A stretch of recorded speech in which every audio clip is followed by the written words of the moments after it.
गौतम बुद्ध जन्म 563 बीसी, निर्वाण 483 बीसी, एक श्रमण थे जिनकी शिक्षाओं पर बौद्ध धर्म का प्रचलन हुआ।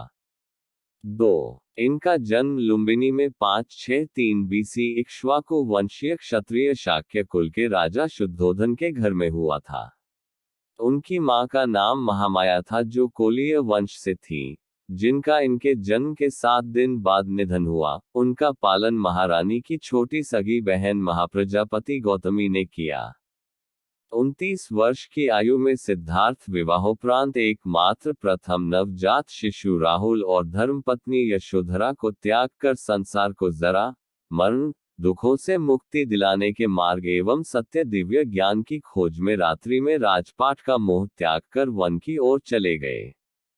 वर्षों की कठोर साधना के पश्चात बोध गया, बिहार में बोधि वृक्ष के नीचे उन्हें ज्ञान की प्राप्ति हुई और वे सिद्धार्थ गौतम से भगवान बुद्ध बन गए। इतिहासकार पम. कोटा वेंकटचलम के अनुसार गौतम बुद्ध का जन्म 1887 में तथा निर्वाण 1807 ईपू में हुआ था और अनेकानेक इतिहासकार मानते हैं कि भारतीय तिथिक्रम, वंशावलियों और पुरातत्व के अनुसार बुद्ध निर्वाण की यही तिथि सिद्ध होती है। जीवन वृत्त। उनका जन्म 563 ईस्वी पूर्व के बीच शाक्य गणराज्य की तत्कालीन राजधानी कपिलवस्तु के निकट लुम्बिनी में हुआ था, जो नेपाल में है। 16 लुम्बिनी वन नेपाल के तराई क्षेत्र में कपिलवस्तु और देवदह के बीच नौतनवा स्टेशन से 8 मील दूर पश्चिम में रुक्मिंदेई नामक स्थान के पास स्थित था। कपिलवस्तु की महारानी महामाया देवी के अपने नहर देवदह जाते हुए रास्ते में प्रसव पीड़ा हुई और वहीं उन्होंने एक बालक को जन्म दिया। शिशु का नाम सिद्धार्थ रखा गया। 17 गौतम गोत्र में जन्म लेने के कारण वे गौतम भी कहलाए। क्षत्रिय राजा शुद्धोधन उनके पिता थे। परंपरागत कथा के अनुसार सिद्धार्थ की माता का उनके जन्म के 7 दिन बाद निधन हो गया था। उनका पालन पोषण उनकी मौसी और शुद्धोधन की दूसरी रानी महाप्रजापति गौतमी ने किया। शिशु का नाम सिद्धार्थ दिया गया, जिसका अर्थ है वह जो सिद्धि प्राप्ति के लिए जन्मा हो। जन्म समारोह के दौरान साधु दृष्टा आसित ने अपने पहाड़ के निवास से घोषणा की बच्चा या तो एक महान राजा या एक महान पवित्र पथ प्रदर्शक बनेगा। 18 शुद्धोधन ने 5वें दिन एक नामकरण समारोह आयोजित किया और 8 ब्राह्मण विद्वानों को भविष्य पढ़ने के लिए आमंत्रित किया। सभी ने एक सी दोहरी भविष्यवाणी की कि बच्चा या तो एक महान राजा या एक महान पवित्र आदमी बनेगा। 18 दक्षिण मध्य नेपाल में स्थित लुम्बिनी में उस स्थल पर महाराज अशोक ने 3री शताब्दी ईसा पूर्व बुद्ध के जन्म की स्मृति में एक स्तंभ बनवाया था। बुद्ध का जन्म दिवस व्यापक रूप से थेरावदा देशों में मनाया जाता है। 18 सिद्धार्थ का मन बचपन से ही करुणा और दया का स्रोत था। इसका परिचय उनके आरंभिक जीवन की अनेक घटनाओं से पता चलता है। घुड़दौड़ में जब घोड़े दौड़ते और उनके मुंह से झाग निकलने लगता तो सिद्धार्थ उन्हें थका जानकर वहीं रोक देता और जीती हुई बाजी हार जाता। खेल में भी सिद्धार्थ को खुद हार जाना पसंद था, क्योंकि किसी को हराना और किसी का डहकी होना उससे नहीं देखा जाता था। सिद्धार्थ ने चचेरे भाई देवदत्त द्वारा तीर से घायल किए गए हंस की सहायता की और उसके प्राणों की रक्षा की। शिक्षा एवं विवाह। सिद्धार्थ ने गुरु विश्वामित्र के पास वेद और को तो पढ़ा ही, राजकाज और युद्ध विद्या की भी शिक्षा ली। कुश्ती, घुड़दौड़, तीर कमान, रथ हाँकने में कोई उसकी बराबरी नहीं कर पाता। 16 वर्ष की उम्र में सिद्धार्थ का कन्या यशोधरा के साथ विवाह हुआ। पिता द्वारा ऋतुओं के अनुरूप बनाए गए वैभवशाली और समस्त भोगों से युक्त महल में वे यशोधरा के साथ रहने लगे, जहां उनके पुत्र राहुल का जन्म हुआ।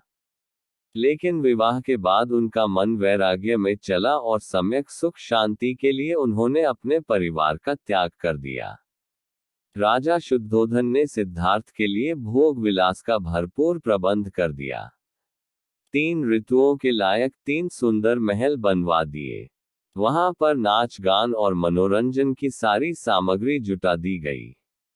दास दासी उसकी सेवा में रख दिए गए। पर ये सब चीजें सिद्धार्थ को संसार में बांध कर नहीं रख सकी। वसंत ऋतु में एक दिन सिद्धार्थ बगीचे की सैर पर निकले। उन्हें सड़क पर एक बूढ़ा आदमी दिखाई दिया। उसके दांत टूट गए थे, बाल पक गए थे, शरीर टेढ़ा हो गया था। हाथ में लाठी पकड़े धीरे धीरे कांपता हुआ वह सड़क पर चल रहा था। दूसरी बार कुमार जब बगीचे की सैर को निकला तो उसकी आंखों के आगे एक रोगी आ गया। उसकी सांस तेजी से चल रही थी, कंधे ढीले पड़ गए थे, बाहें सूख गई थीं, पेट फूल गया था, चेहरा पीला पड़ गया था। दूसरे के सहारे वह बड़ी मुश्किल से चल पा रहा था। तीसरी बार सिद्धार्थ को एक अर्थी मिली। 4 आदमी उसे उठाकर लिए जा रहे थे। पीछे पीछे बहुत से लोग थे। कोई रो रहा था, कोई छाती पीट रहा था, कोई अपने बाल नोच रहा था। इन दृश्यों ने सिद्धार्थ को बहुत विचलित किया। उन्होंने सोचा कि धिक्कार है जवानी को जो जीवन को सोख लेती है। धिक्कार है स्वास्थ्य को जो शरीर को नष्ट कर देता है। धिक्कार है जीवन को जो इतनी जल्दी अपना अध्याय पूरा कर देता है। क्या बुढ़ापा, बीमारी और मौत सदा इसी तरह होती रहेगी सौम्य? चौथी बार कुमार बगीचे की सैर को निकला तो उसे एक सन्यासी दिखाई पड़ा। संसार की सारी भावनाओं और कामनाओं से मुक्त प्रसन्नचित सन्यासी ने सिद्धार्थ को आकृष्ट किया। महाभिनिष्क्रमण तपस्या से क्षीण हुआ बुद्ध का शरीर लाहौर संग्रहालय। सुंदर पत्नी यशोधरा, दुधमुह राहुल और कपिलवस्तु जैसे राज्य का मोह छोड़कर सिद्धार्थ तपस्या के लिए चल पड़े। वह राजगृह पहुंचे, वहां भिक्षा मांगी। सिद्धार्थ घूमते घूमते आलार कालाम और उद्दक रामपुत्र के पास पहुंचे। उनसे योग साधना सीखी, समाधि लगाना सीखा, पर उससे उसे संतोष नहीं हुआ। वह उरुवेला पहुंचे और वहां पर तरह तरह से तपस्या करने लगे। सिद्धार्थ ने पहले तो केवल तिल चावल खाकर तपस्या शुरू की, बाद में कोई भी आहार लेना बंद कर दिया। शरीर सूख कर कांटा हो गया। 6 साल बीत गए तपस्या करते हुए। सिद्धार्थ की तपस्या सफल नहीं हुई। शांति हेतु बुद्ध का मध्यम मार्ग। एक दिन कुछ स्त्रियां किसी नगर से लौटती हुई वहां से निकली जहां सिद्धार्थ तपस्या कर रहा थे। उनका एक गीत सिद्धार्थ के कान में पड़ा, वीणा के तारों को ढीला मत छोड़ो। ढीला छोड़ देने से उनका सुरीला स्वर नहीं निकलेगा, पर तारों को इतना कसो भी मत कि वे टूट जाएं। बात सिद्धार्थ को जच गई। वह मान गए कि नियमित आहार विहार से ही योग सिद्ध होता है। अति किसी बात की अच्छी नहीं। किसी भी प्राप्ति के लिए मध्यम मार्ग ही ठीक होता है और इसके लिए कठोर तपस्या करनी पड़ती है। ज्ञान की प्राप्ति। असुरों के बीच घिरे ध्यान मुद्रा में महात्मा बुद्ध के प्रथम गुरु आलार कलाम थे, जिनसे उन्होंने संन्यास काल में शिक्षा प्राप्त की। 35 वर्ष की आयु में वैशाखी पूर्णिमा के दिन सिद्धार्थ पीपल वृक्ष के नीचे ध्यानस्थ थे। बुद्ध ने बोधगया में निरंजना नदी के तट पर कठोर तपस्या की तथा सुजाता नामक लड़की के हाथों खीर खाकर उपवास तोड़ा। समीपवर्ती गांव की एक स्त्री सुजाता को पुत्र हुआ। वह बेटे के लिए एक पीपल वृक्ष से मन्नत पूरी करने के लिए सोने के थाल में गाय के दूध की खीर भरकर पहुंची। सिद्धार्थ वहां बैठा ध्यान कर रहा था। उसे लगा कि वृक्ष देवता ही मानो पूजा लेने के लिए शरीर धरकर बैठे हैं। सुजाता ने बड़े आदर से सिद्धार्थ को खीर भेंट की और कहा, जैसे मेरी मनोकामना पूरी हुई, उसी तरह आपकी भी हो। उसी रात को ध्यान लगाने पर सिद्धार्थ की साधना सफल हुई। उसे सच्चा बोध हुआ। तभी से सिद्धार्थ बुद्ध कहलाए। जिस पीपल वृक्ष के नीचे सिद्धार्थ को बोध मिला वह बोधि वृक्ष कहलाया और गया का समीपवर्ती वह स्थान बोध गया। धर्म चक्र प्रवर्तन। वे 80 वर्ष की उम्र तक अपने धर्म का संस्कृत के बजाय उस समय की सीधी सरल लोकभाषा पाली में प्रचार करते रहे। उनके सीधे सरल धर्म की लोकप्रियता तेजी से बढ़ने लगी। 4 सप्ताह तक बोधिवृक्ष के नीचे रहकर धर्म के स्वरूप का चिंतन करने के बाद बुद्ध धर्म का उपदेश करने निकल पड़े। आषाढ़ की पूर्णिमा को वे काशी के पास मृगदाव वर्तमान में सारनाथ पहुंचे। वहीं पर उन्होंने सर्वप्रथम धर्मोपदेश दिया और प्रथम 5 मित्रों को अपना अनुयायी बनाया और फिर उन्हें धर्म प्रचार करने के लिए भेज दिया। महाप्रजापति गौतमी बुद्ध की विमाता को सर्वप्रथम बौद्ध संघ में प्रवेश मिला। आनंद बुद्ध का प्रिय शिष्य था। बुद्ध आनंद को ही संबोधित करके अपने उपदेश देते थे।